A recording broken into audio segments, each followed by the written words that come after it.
Hi, I'm Gerry Lishin. This is the 6th in a series of little captures on videos. I'm trying to capture some of my 4-hour dynamic prop workshops. This is the 6th in this series. I'm going to start showing you now. I'm assuming you've seen the other 5, and those are all set warm-ups. You can always use components of those in your practice, but this is where I use blocks and straps while I've already done a couple of Sun A's or a couple of Sun B's. So realize this is now usage where I'm slightly warmed up already, and I'm building my flexibility for something I'm going to do later in the practice.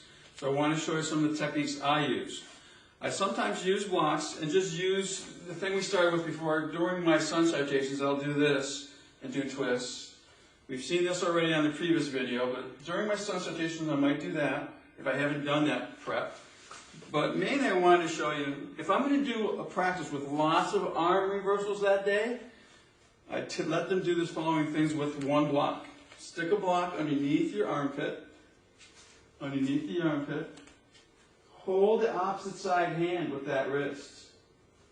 And get a nice neck stretch by dropping the ear over to the opposite shoulder. That might feel good. If that's too easy for some people, put the block on the harder way and reach and play at the neck. So that's a nice little way to open up the armpits if you can do lots of arm reversals that day in your practice. I'm a big believer in preparing for your apex posture, so realize that.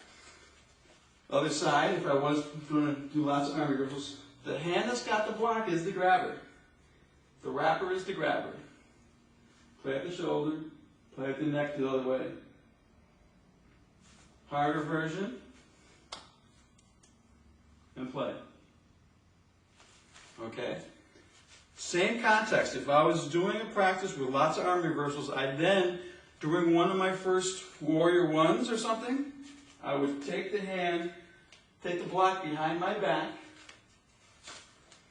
Opposite side hand goes, back of the hand hits the block. Then we're going to bring my other arm around and draw that shoulder forward. It's a great little warm-up if you can do lots of arm reversals that day. Okay? Or if you're leading to lots of arm stuff where you're binding and cupping and things like that. Strum the fingers to release tension. And release. Shake it all off. Other side if I was doing it. Warrior one, left leg lead, hand behind the back, strum the fingers to release tension. Opposite side hand comes and draws the shoulder forward, strumming the fingers. Exactly. And release, let it go. Shake it all off. So that's one thing I do if I was doing lots of arms that day. If I had a person come in that's really, really flexible, I usually let them, during their first forward folds, I let them stand on blocks and fold to kind of refine how to fold. So realize that. Let them stand on blocks if they're really, really flexible. And perhaps twist. Hold the back edge of the block. Hold the back edge of the block. You know, really let the more advanced or the more flexible practitioner really refine their practice. Refine the fold. And release.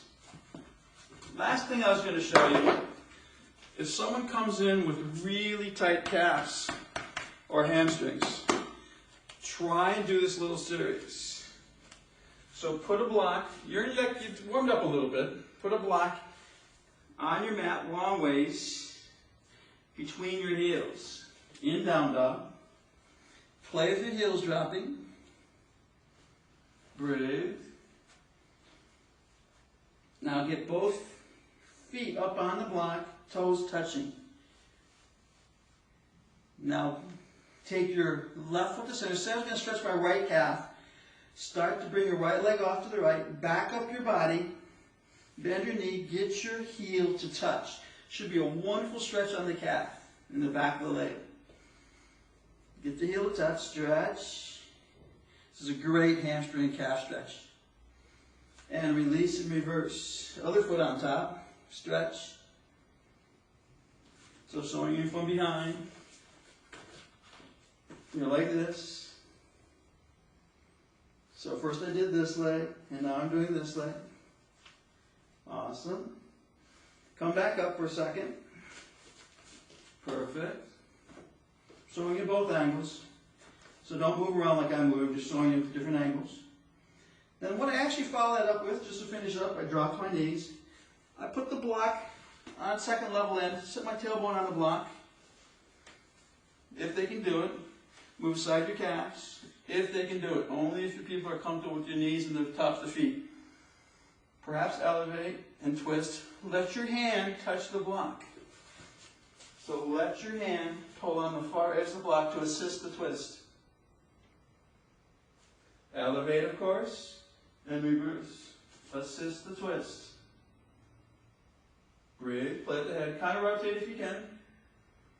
And the last thing I usually do is I let people go straight arm, heel the hand on the heel, lean back. So showing from the side. Lean back. And lean back. And release. About the last easy thing I've done. Put the block between your thighs. Do a down dog with the block between your thighs. It's kind of a nice aspect of inner thigh work. Play around. And if you want, drop it like an egg. And release, walk out. Hands on hips, select them up. Some of the stuff, this is assuming you've warmed up, this is some of the stuff I inject into the sun salutations just to warm things up, use for later. Hopefully you enjoy it. Again, and see the rest of the video. I'm going to start working towards other stuff I do. But that's kind of some of the things I do as part of a 4-hour workshop. So again, I got so much stuff. This is my older stuff. And hopefully you enjoy it. Thank you.